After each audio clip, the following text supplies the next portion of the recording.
Truthdig's a web magazine, and our mission is to drill beneath the headlines. We provide in-depth coverage of current events and provocative content. All of our speakers tonight write original content for us, and we're proud to have them. All of the authors will be signing their own books in the West Lobby when the event is over with, so I hope you take the opportunity to meet them. I also want to tell you we're extremely proud. Truthdig just won Webby Award.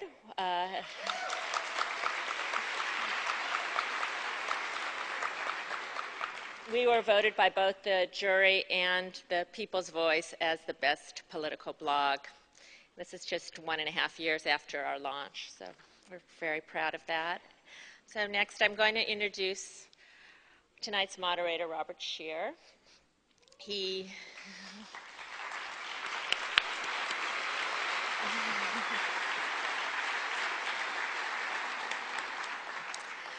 Bob is an award-winning journalist. He's a syndicated columnist based at the San Francisco Chronicle. He is featured on KCRW's Right, Left, and Center.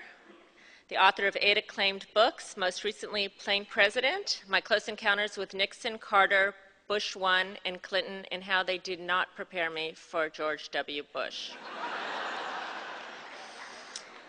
So, together, Bob, Scheer, and I started Truthdig. He's the co-founder, he's our editor-in-chief, and he's my dear, dear friend, Robert Scheer. But I just want to begin by saying I can't think of any two ballsier writers in America than these two guys.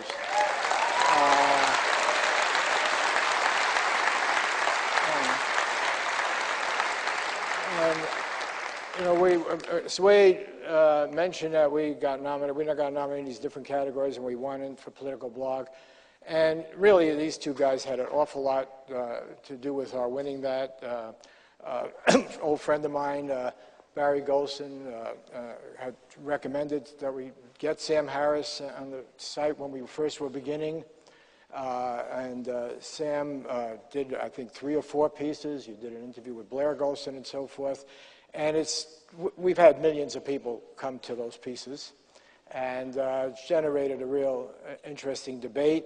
I'm not going to spend a lot of time introducing each of these people, but everyone here knows that Sam is the author of the bestseller, The End of Faith, Religion, Terror, and the Future of Reasoning, and also A Letter to a Christian Nation, which, when I was rereading it today, realized borrowed heavily from our dig on the Atheist Manifesto. So I take that, yes, and I take that as a flattering thing. He's completing a doctorate in neuroscience. Well, I'm not going to go on. His work appears everywhere. He was the winner of the 2005 Penn Award for nonfiction. His books are being translated all over the world, and he's just become a major force in our country in challenging the religious right and so forth. Sam Harris.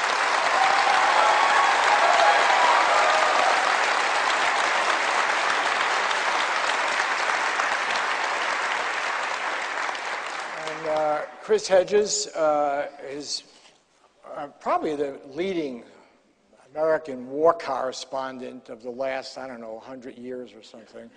And I mean that in all seriousness. Last night I spent a lot of time, last couple of days, reading all the clips from these guys. And Hedges has covered the action in over 50 countries. He was in Latin America, in Salvador, he was in Bosnia, he's everywhere. Been Mideast bureau chief for the New York Times for, 10 years or 7 years. And if there's a person who's really gone out there, risked his life, been shot at, seen more combat than any of the generals on the Joint Chiefs or anywhere else, it's Chris Hedges. And he's an incredibly courageous journalist. I should mention that his role model, I read a great, marvelous interview with him in which he talked about his father, I gather Presbyterian minister, and his father was one of those brave souls who supported gay rights, supported the civil rights movement lost a part of his congregation over it, and Chris said it was a great inspiration in his life. He studied at the Harvard Divinity School. He's written a number of very important books. He was a finalist. His book you probably know best, War is a Force That Gives Us Meaning, was a finalist for the National Book Critics Circle Award for Nonfiction. He was part of the 202 team at the New York Times that won a Pulitzer Prize for covering terrorism, and he received the 202 Amnesty International Global Award for Human Rights Journalism. And his most recent book is American Fascist, the Christian Right, and the War on America, which we've kind of been cannibalizing on Truthdig. But tonight you should go buy their books outside and help them out. So we're going to begin with you, Sam Harris, and I'm not going to ring a bell or anything. Just do your spiel, and then he'll do his, and we'll mix it up, take a few questions, and... Great. Well, thank you, Robert. I think I'm bound to offend somebody in this room because we're living in a country where 90% of people claim to believe in a biblical God. I just want to assure you up front that I'm not being deliberately provocative. The point is not to offend you. And it's certainly not the point of my books. I'm just extremely worried about the role that religion is playing in our world. I happen to think faith-based religion is the most divisive and dangerous ideology we have ever concocted. It keeps me awake at night. Now, as someone who has been doing this for a while, ever since September 11th, ever since those 19 guys showed our pious nation just how socially beneficial religious certainty can be, I have argued against the role that religion is playing in our societies. And I've come to see that really there are only three ways of rising to the defense of God. There are not 100 ways of doing this. Either a person argues that a specific religion is true, or he argues that religion in general is useful, and so useful that it may be necessary. Or he attacks atheism essentially as another religion, as being dogmatic, intolerant, irrational, or otherwise worthy of contempt. And so I want to separate these three modes of defending religion because any conversation between a believer and a non-believer tends to find one of these ruts. First, let's start with this claim that any one of our religions is true. There are at least two problems with taking this path. The first is they can't all be true. I mean, this is something that Bertrand Russell pointed out 100 years ago.